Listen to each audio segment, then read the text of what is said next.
Bienvenue dans cette nouvelle émission qui s'appelle Dans la tête d'Oussama.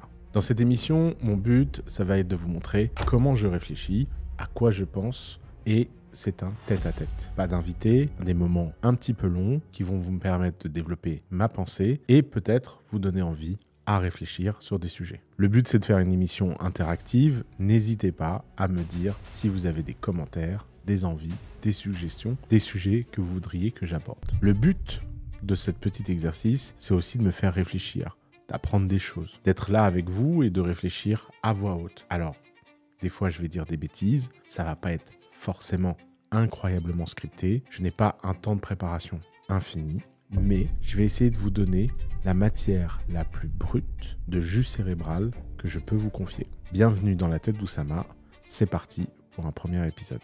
Une des caractéristiques les plus importantes sur laquelle j'aime réfléchir, c'est qu'est-ce qui fait un bon entrepreneur. Est-ce qu'un bon entrepreneur est défini par des choses qui s'apprennent ou est-ce qu'un bon entrepreneur est défini par des choses qui sont innées? Après 15 ans à investir dans des startups, 5 ans en amateur, 10 ans en professionnel à The Family, je vous avoue que j'ai pas vraiment de réponse. J'ai simplement le début d'une intuition. Il y a 15 ans, quand j'avais démarré, j'avais une conviction très forte dans le fait qu'il était possible de déterminer qu'est-ce qui fait un bon entrepreneur. J'avais plein d'idées, plein de poncifs, plein d'éléments que je semblais être des intuitions, des indices, tel un Sherlock Holmes qui essaie de découvrir dans l'autre une certitude. Après 15 ans de claques dans la tronche, d'échecs, d'erreurs de jugement, d'erreurs d'appréciation, je me suis rendu compte qu'en fait, soit j'étais pas très bon, soit c'était un sujet vraiment difficile. Étant donné que tous les autres personnes honnêtes du marché, tous les autres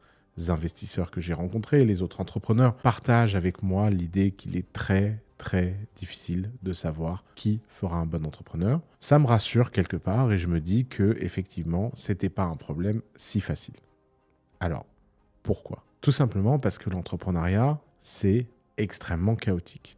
Il y a ce que vous maîtrisez et il y a ce que le monde vous impose. Il y a ce que vous pouvez contrôler et tout ce que vous ne contrôlez pas qui vient changer votre perspective et changer votre façon de fonctionner. De ce point de vue-là, l'entrepreneuriat est une aventure chaotique. Qui a fonctionné pour quelqu'un dans un marché donné ne fonctionnera pas pour l'autre personne. Et de ce point de vue-là, l'entrepreneuriat est un sujet extrêmement complexe. Derrière ce mot entrepreneur se cachent des réalités extrêmement diverses, extrêmement différentes et qui malheureusement ne reflètent pas une réalité monolithique. Il n'y a pas un type d'entrepreneur, il n'y a pas une façon d'être entrepreneur. Les entrepreneurs sont différents en fonction du marché qu'ils attaquent. Lancer une centrale nucléaire ne demande pas les mêmes qualités que tenir une boutique ou une agence.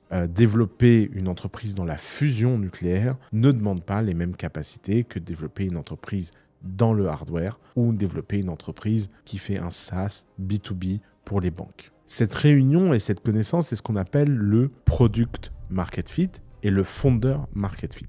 Un produit doit rencontrer son marché, mais un fondateur doit être compatible avec son marché. Donc une fois qu'on a fait cette longue introduction d'avertissement, on peut se poser la question, reste-t-il des points communs? Reste-t-il des choses qui sont fondamentales et vraies, quelle que soit l'industrie, quel que soit le type d'entrepreneur? Des choses un peu méta, un peu fondamentales, qu'on pourrait travailler et qu'on pourrait améliorer.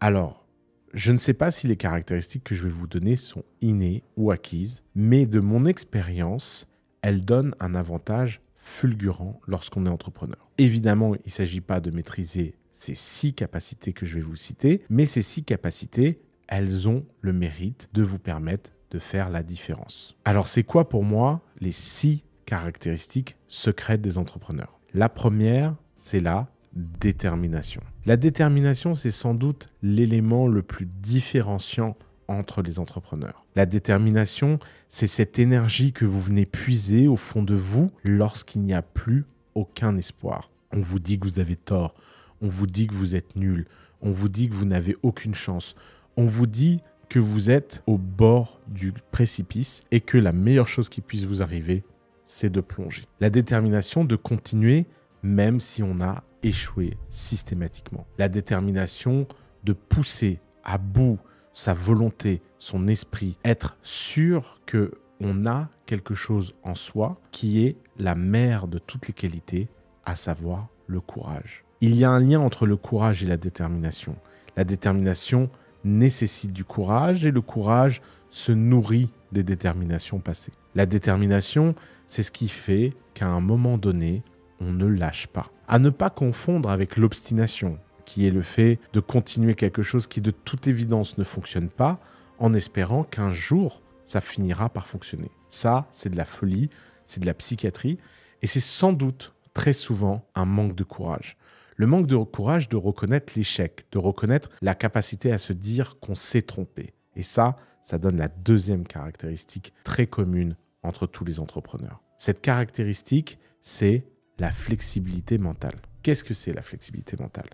C'est la capacité à changer d'opinion, changer d'avis, changer de méthode, vouloir gagner plutôt que vouloir avoir raison. Et de ce point de vue-là, il est sûr que beaucoup trop d'entrepreneurs, spécialement en France, ont plutôt envie d'avoir raison que de gagner. Avoir raison, c'est un jeu d'ego. Gagner, c'est un jeu d'entrepreneur. Et le service que vous pouvez rendre à votre cerveau, c'est simplement d'être capable de réévaluer vos croyances et vos informations à l'aube de cet élément qui vient changer la donne. Une nouvelle data, une nouvelle information, une nouvelle rencontre, un nouveau test, le résultat qui n'est pas à la hauteur de vos espérances, le fait de ne pas vous contenter et de ne jamais être satisfait. Ça, c'est cette énergie mentale que vous allez mettre au service de votre flexibilité mentale et qui vous donnera l'opportunité de tester plein de choses. Souvent, cette flexibilité mentale, elle s'accompagne d'une troisième caractéristique que j'ai vue extrêmement souvent chez les entrepreneurs, surtout les entrepreneurs à succès, c'est l'œil un peu coquin. Alors, coquin, c'est quoi? C'est savoir qu'est-ce qui est important et qu'est-ce qui n'est pas important comme règle. Savoir mettre la barre là où votre éthique vous amène et savoir reconnaître que de temps en temps, il faut faire des choses qui sont au-delà des limites pour le citoyen lambda. Alors évidemment, il ne s'agit pas de frauder, il ne s'agit pas d'aller escroquer les gens, mais simplement de temps en temps d'être capable de savoir où il faut pousser. Attention, c'est un jeu dangereux. La coquinerie n'est pas la malhonnêteté, mais si vous êtes rigide et pur, il y a très peu de chances que vous arriviez à avoir la flexibilité morale nécessaire à la réussite entrepreneuriale. La quatrième caractéristique, extrêmement importante, c'est l'imagination. L'imagination est beaucoup plus importante que l'intelligence. Beaucoup d'entrepreneurs, et ça choque souvent les gens, sont complètement cons.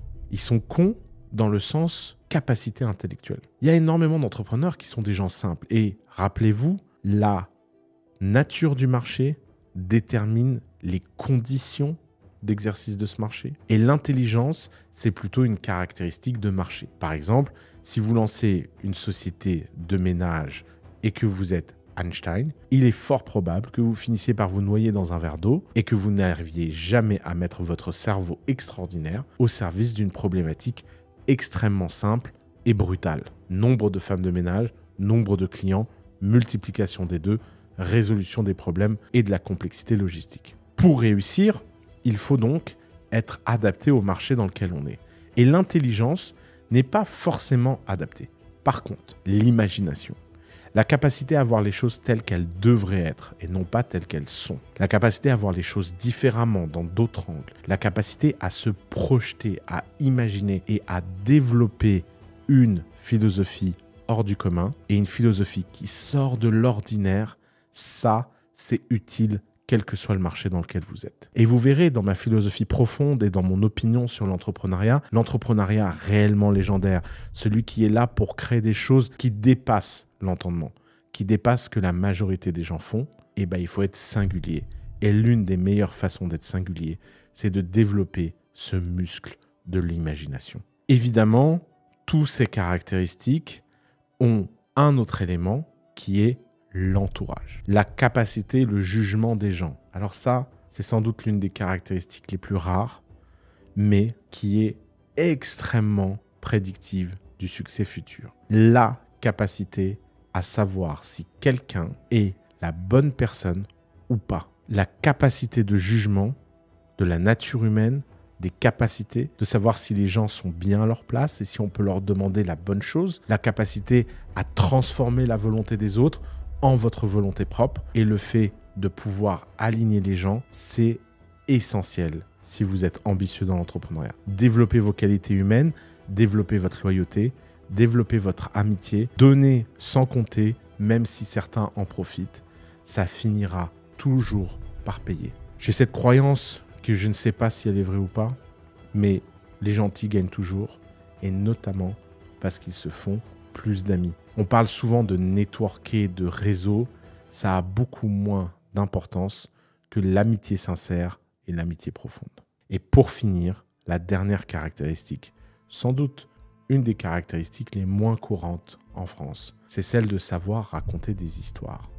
Alors déjà, l'expression « raconter des histoires » est négative dans la langue française. Si vous dites « celui-là raconte des histoires », ça veut dire « il ment ». En anglais, si vous dites « this guy is an incredible storyteller », ce n'est pas une insulte. Le fait que dans notre langue, dans notre culture, on ait établi le storytelling comme un élément de manipulation, de bonimenteur, de celui qui raconte des choses qui ne sont pas vraies, et ça a donné une rigidité à l'ensemble de notre population qui s'avère être extrêmement nuisible pour parler de quelque chose de nouveau, pour donner envie. Le storytelling est une capacité essentielle. Le storytelling, c'est la capacité d'entraîner les gens avec vous parce que vous leur racontez une histoire avec laquelle ils connectent intellectuellement, émotionnellement et qui leur permet de se dépasser. C'est grâce aux histoires qu'on arrive à développer une capacité de mobilisation. Ce qui nous distingue des animaux, ce n'est pas l'intelligence, c'est notre capacité à croire dans des fictions collectives à laquelle on croit tous et on se rattache dans un objectif commun. Les storytellers sont des gens extrêmement puissants. Comme tout pouvoir, il vient sans doute avec des responsabilités dont beaucoup de storytellers n'ont pas forcément conscience au début. Mais c'est une caractéristique extrêmement importante. La bonne nouvelle dans toutes ces caractéristiques, c'est que d'après moi, aucune d'entre elles n'est innée. Peut-être que vous êtes un meilleur storyteller, mais vous pouvez travailler votre storytelling. Peut-être que vous avez du courage et de la détermination, mais ça peut s'entraîner. Vous pouvez entraîner votre discipline mentale. Vous pouvez entraîner votre flexibilité. Vous pouvez entraîner votre capacité à prendre en compte l'opinion des autres et la data dans une approche rigoureuse. Vous pouvez évidemment développer votre imagination et entraîner votre imagination comme un muscle. Donc vous voyez, des 6 caractéristiques que je vous ai données, les 6 sont les plus communes, les 6 sont les plus rares. La combinaison parfaite des 6, évidemment, n'existe pas, mais à vous d'écrire votre propre histoire et à vous de développer vos propres aptitudes. Au plaisir de vous voir, c'était Oussama dans la tête